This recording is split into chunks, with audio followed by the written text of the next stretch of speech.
नमस्कार, जय हिंद। स्वागत है आप सभी विद्यार्थियों का आपके अपने यूट्यूब प्लेटफॉर्म उदय एजुकेशन और उदय स्टडी क्लासेज में।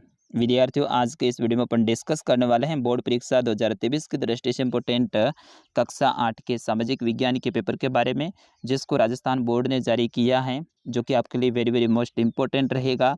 और यहाँ से आपको आइडिया लग जाएगा कि आपके बोर्ड के एग्जाम में किस टाइप का प्रश्न पत्र आने वाला है।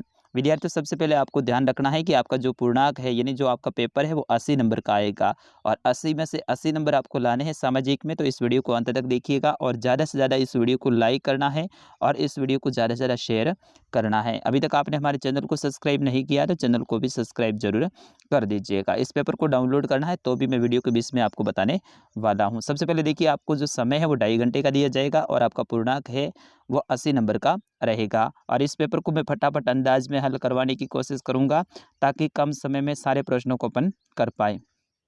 चलिए, पहला प्रश्न है वो है, इतिहासकारों ने अंग्रेजी शासन द्वारा तैयार रिकॉर्ड का प्रयोग है वो किसके लिए किया था? ऑप्शन अ वाद विवाद हेतु, ऑप्शन ब इतिहास के अध्ययन हेतु, ऑप्शन स टिप्पणी हेतु और ऑप्शन द है प्रतिवेदन तैयार करने हेतु। तो साथियों, इसका सही आंसर होगा वो होगा आपका ऑप्शन नंबर ब। तो आपको इस बार उत्तर है वो अपने पेपर में ही देने हैं, क्योंकि आपको अलग से कॉपी नहीं मिलेगी वहाँ पे परीक्षा में, ठीक है ना। तो इसका सही आंसर होगा ऑप्शन ब। अगला देखिए, हुरडा सम्मेलन की अध्यक्षता किसने की थी? तो विद्यार्थियों, हुरडा सम्मेलन की अध्यक्षता है वो महाराणा जगत सिंह ने की थी। तो ऑप्शन नंबर और रहेगा इसका सही आंसर। आपको ध्यान रखना है, हुरडा सम्मेलन है वो कब हुआ था? 17 जुलाई सन 1734 में हुआ था। तो ये भी आप ध्यान रखना है। बढ़ते हैं अगले प्रश्न की ओर। प्रश्न संख्या 3, वर्ष 2011 के अनुसार भारत की जनसंख्या है। तो वर्ष 2011 के अनुसार भारत की कुल जनसंख्या है वो 121 करोड़ है। तो ऑप्शन नंबर ब रहेगा इसका सही आंसर। अगला प्रश्न है प्रश्न संख्या 4, पर्यटन का अर्थ है सामान का आयात, सामान का निर्यात, विचारों का आदान प्रदान, भ्रमण हेतु जाना। तो विद्यार्थियों, इसका सही आंसर होगा वो होगा भ्रमण के लिए अपन जाते हैं तो उसे पर्यटन कहते हैं, ठीक है ना। तो ऑप्शन नंबर द रहेगा इसका सही आंसर। सामान का आयात मतलब ये आयात कहलाता है, सामान का निर्यात यानी सामान को बाहर भेजते हैं तो निर्यात कहलाता है। अगला देखिए, सामाजिक न्याय हेतु आवश्यक है कानून बनाना, कानून लागू करना, जन चेतना, उपयुक्त सभी। तो सामाजिक न्याय हेतु कानून बनाना और उसे लागू करना, तो उपयुक्त सभी हो जाएगा। ऑप्शन नंबर द रहेगा इसका सही आंसर। अगला देखिए, बेटी बचाओ बेटी पढ़ाओ योजना का उद्देश्य क्या है? कन्या भ्रूण हत्या को रोकना, महिला सशक्तिकरण, सार्वजनिक शौचालयों का निर्माण, बालिका शिक्षा को प्रोत्साहन। तो बेटी बचाओ बेटी पढ़ाओ, तो इसमें बालिका शिक्षा को प्रोत्साहन है, तो आपका ऑप्शन नंबर द रहेगा इसका सही आंसर। आपके अवसद वाले हैं वो 6 प्रश्न आएंगे। फिर उसके बाद में देखिए दूसरा प्रश्न, निम्न को सुमेलित कीजिए, यानी इनको आपको क्या करना है? मिलान करना है। तो भारत स्वतंत्रता, भारत को आज़ादी है वो 1947 में मिली थी, तो ऑप्शन सी से मिलान कर दीजिए।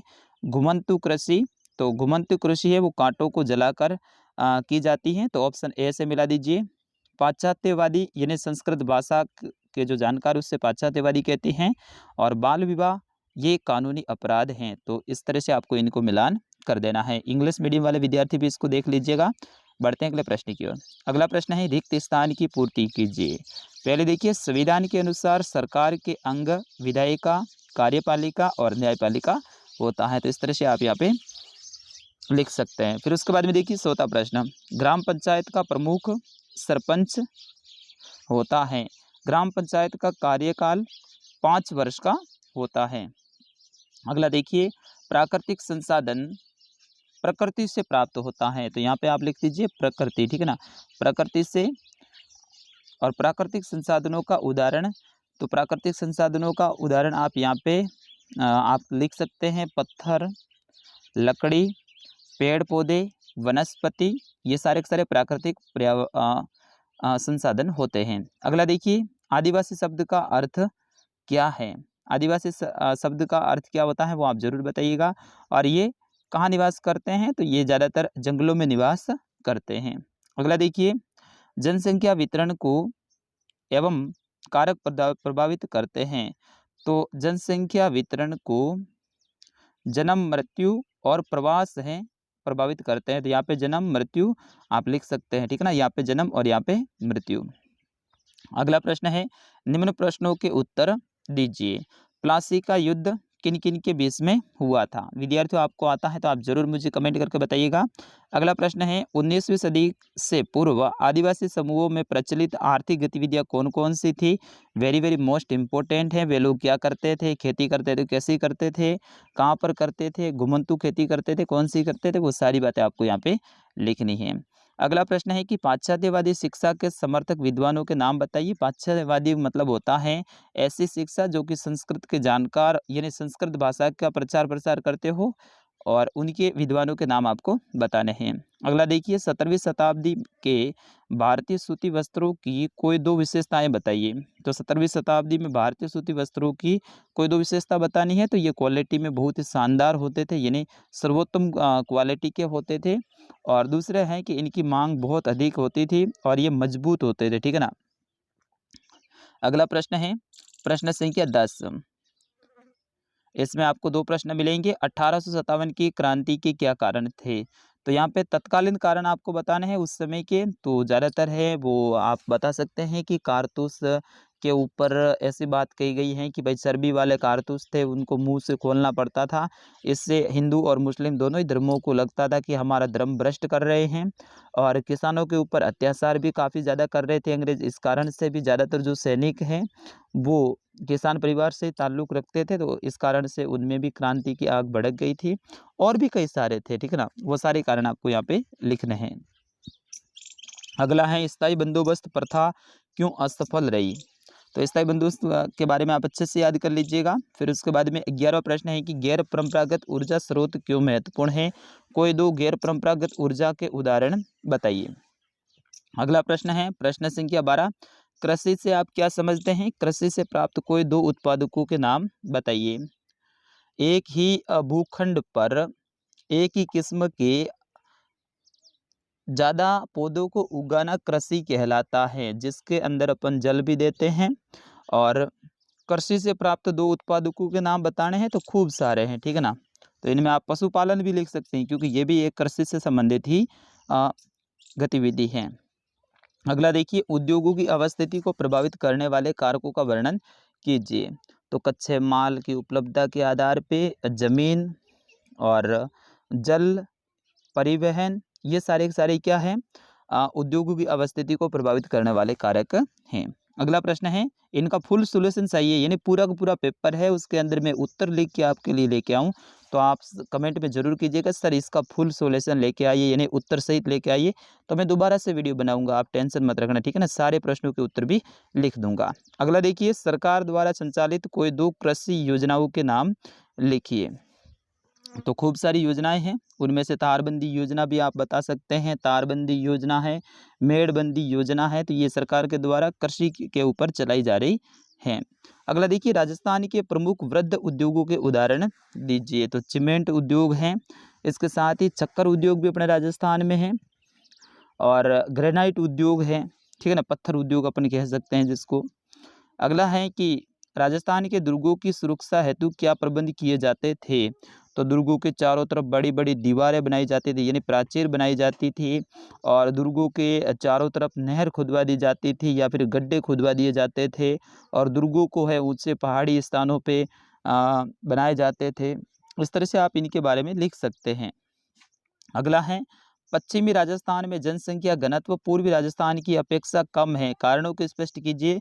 तो पश्चिमी राजस्थान में जलवायु जो परिस्थितियां हैं वो अनुकूल न होने के कारण पश्चिमी राजस्थान में जनसंख्या कम निवास करती है, क्योंकि यहाँ पे तापमान अधिक रहता है, वर्षा नहीं होती है या फिर कम होती है, और जल का अभाव है। इस कारण से यहाँ पे जनसंख्या कम निवास करती है।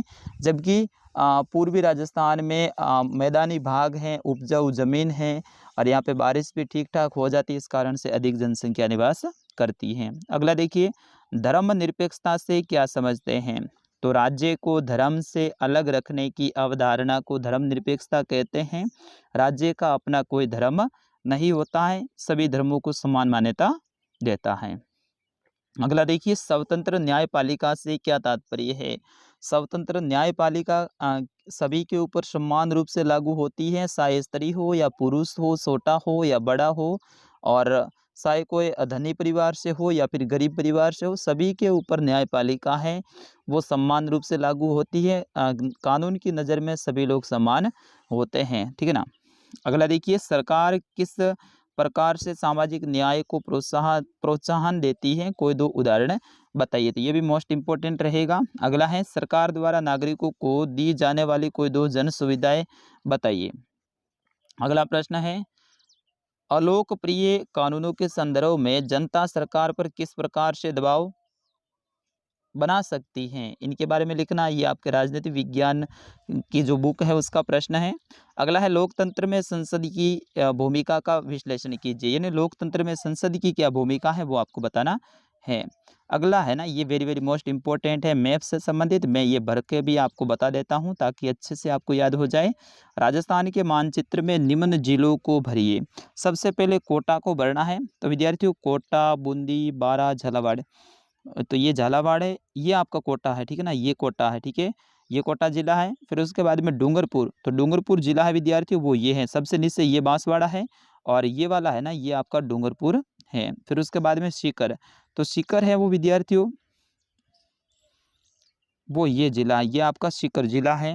और ये है झुंझुनू, ये है चूरू, ये है हनुमानगढ़, ये है गंगानगर, ये है बीकानेर, ये है जैसलमेर, ये है जोधपुर, ये है बाड़मेर, और ये है जालोर, ये है सिरोही, ये पाली, ये उदयपुर, ये राजसमंद, ये चित्तौड़गढ़, ये भीलवाड़ा, ये अजमेर। इस तरह से ये टोंक, इस तरह से सभी जिलों को आपको अच्छे से याद कर लेना है। अगर राजधानी जयपुर का पूछे तो ये जयपुर है, ठीक है ना, ये भी आप ध्यान रखना। बढ़ते हैं अगले प्रश्न की ओर। अगला प्रश्न है आपका, आउवा विद्रोह का वर्णन अपने शब्दों में कीजिए। 1857 की क्रांति हुई थी, उस समय पे आउवा में जो विद्रोह हुआ था उसका आपको वर्णन करना। जैसे कि ठाकुर खुशहाल सिंह ने इसका नेतृत्व किया था, और सभी क्रांतिकारियों को रसद पानी की व्यवस्था है वो ठाकुर साहब ने की थी। और 1857 में जो यहाँ पे दो युद्ध भी लड़े गए थे, बिठूड़ा का युद्ध भी हुआ था, चेलावास का युद्ध भी हुआ था, ठीक है ना, वो सारा आपको यहाँ पे लिख सकते हैं आप। या फिर 1857 की क्रांति की असफलता के कारणों का वर्णन कीजिए। पहला मुख्य कारण था कि ये सभी जगह पे एक साथ में नहीं भड़की थी, दूसरे एक साथ में शुरू नहीं हुई थी। दूसरा कारण है कि इसमें सभी राजा महाराजाओं ने भी भाग नहीं लिया था वगैरह, आप पूरे आराम से लिख सकते हैं। अगला प्रश्न है, अपराध की जांच में पुलिस की क्या भूमिका होती है, वर्णन कीजिए। न्याय प्रणाली में विपक्ष निष्पक्ष सुनवाई से आप क्या समझते हैं। और अगला प्रश्न रहेगा, मृदा संरक्षण के उपाय बताइए, या फिर वनों से क्या क्या लाभ होता है, विस्तार पूर्वक आपको बताना है। और लास्ट प्रश्न रहेगा, जन राष्ट्रवाद से आप क्या समझते हैं, विस्तार पूर्वक समझाइए। भारत के स्वतंत्रता संग्राम में महात्मा गांधी की भूमिका की विवेचना कीजिए। तो विद्यार्थियों, ये था कक्षा 8 का सामाजिक विज्ञान का पेपर। इसका फुल सॉल्यूशन चाहिए तो आप जरूर कमेंट में बताइए, मैं पूरा उत्तर सहित आपके लिए लेके आऊँगा। और पेपर को डाउनलोड करना तो आप हमारी वेबसाइट पे भी जा सकते हैं, गूगल में जाकर सर्च करना है udaystudy.com। क्या करना है, udaystudy.com। जैसे आप सर्च करेंगे तो हमारी वेबसाइट आएगी, और वहाँ से आप सारे पेपर डाउनलोड कर सकते हैं। तो मिलते हैं अगले वीडियो में, तब तक के लिए नमस्कार, जय हिंद।